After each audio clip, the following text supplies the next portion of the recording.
এই গাইস, মোটু আর পাতলু এখন চাবালার দোকানে যাচ্ছে। এখন মোটু বসে চাবালাকে বলছে যে আমাকে সিঙ্গারা দাও। তো চাবালা বলে টাকা আগে দাও, তারপর সিঙ্গারা পাবা, না হলে পাবা না।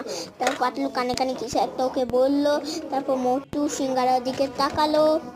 ভারতীয় বর্জনের হুমকি ব্যক্তিগত পর্যায় থেকে নেওয়া হলেও সরকার তা নিয়ে ভাবছে না।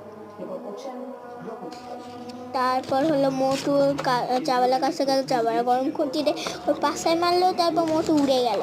তারপর পাতলু ওইটা দেখে এক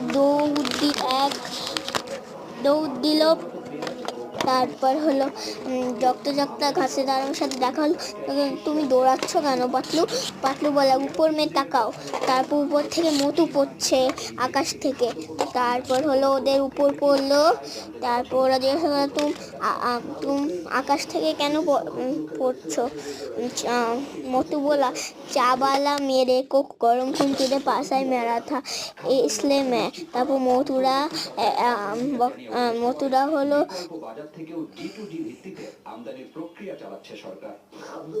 একটা ইয়ের মধ্যে ঝুলেছে।